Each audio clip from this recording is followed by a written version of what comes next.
محمد بن عبد الوہاب نجدی اٹھا، مجھے کھڑی باتیں کہہ لینے دیجیے۔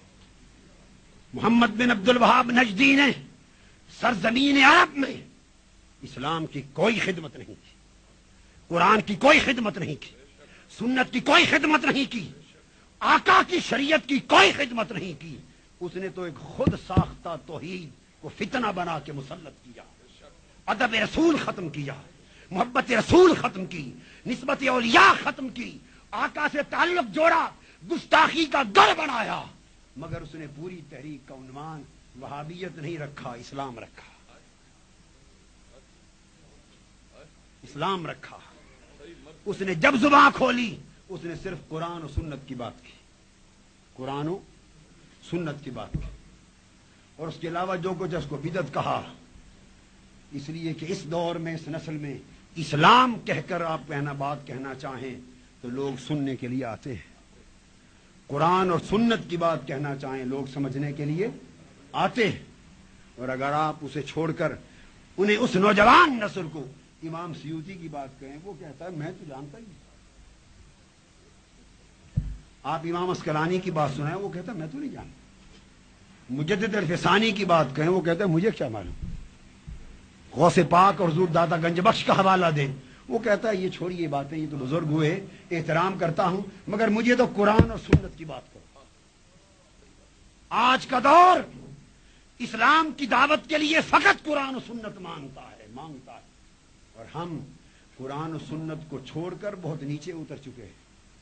ہماری بات کا مبلغ علم وہ جتنی ترقی کر جائے وہ پھر بھی نیچے رہتا ہے، نہ قرآن تک پہنچتا ہے نہ سنت تک پہنچتا ہے۔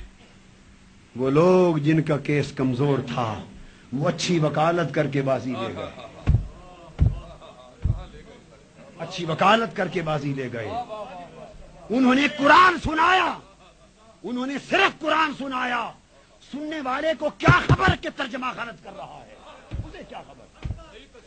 اسے فقط اتنا معلوم ہے کہ قرآن سے ثابت کر رہا ہے۔ تو جو قرآن اور حدیث سے سچے دلائل جنہیں پیش کرنے چاہیے تھے وہ چھوڑ گئے، اور جو قرآن اور حدیث پڑھ کے آگے جھوٹ بتا رہے ہیں وہ کیس جیت گئے۔ جن کی فرقہ واریت تھی انہوں نے اپنے نام کے ساتھ فرقہ ہٹا دیا، وہ اسلام اور امت کے نمائندے بن گئے، اور جو اصل امت تھی وہ فرقہ بن گئے۔ اہل سنت امت مسلمہ کے سواد اعظم تھے، دور صحابہ سے لے کر آج کے دور تک پوری امت کا تسلسل سواد اعظم کا اہل سنت والجماعت رہا ہے۔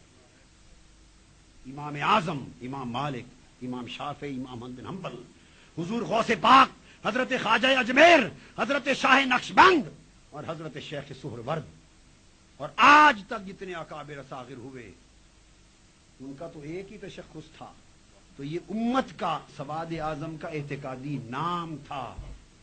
اس میں سے جتنے فرقے پیدا ہوئے اسی میں سے ہوئے، فرقے اسی میں سے ہوئے، مدرسے اسی میں سے بنے، اعتزالی تحریکیں اسی میں سے چلیں، مگر ہائے دکھ کی بات یہ ہے وہ جو پوری امت کے وارث تھے انہوں نے اپنا نام مسلمان والا بڑا نام بدل کے چھوٹا نام رکھ لیا، اور وہ جو ان میں سے فرقے نکلے تھے انہوں نے چھوٹے نام چھوڑ کے بڑے نام رکھے۔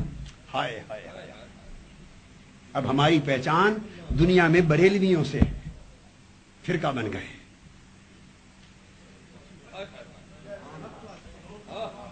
وہ پوری دنیا میں کوئی نہیں کہے گا کہ میں فلاں ہوں، وہ کہیں گے ہم مسلمان۔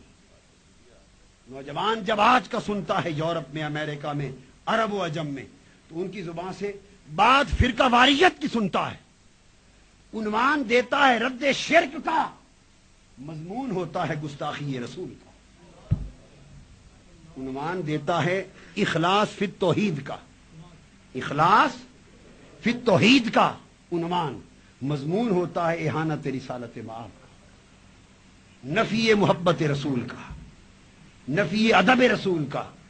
تو مضمون وہ عنوان لوگوں کو پسند ہے، عنوان لوگوں کو، وہ اسلام کی بات کرتے ہیں، وہ امت کی بات کرتے ہیں، وہ اتحاد کی بات کرتے ہیں، قرآن کی بات کرتے ہیں، سنت کی بات کرتے ہیں، عنوان دنیا کو پسند ہیں، بس بوتل پہ جو عنوان لگا ہو اندر کیا ہے یہ تو گھر جا کے پیئیں گے تو پتا چلے گا، خرید کے تو لے گئے نا آپ، خرید کے تو لے گئے۔ ارے نادانوں، جن کے پاس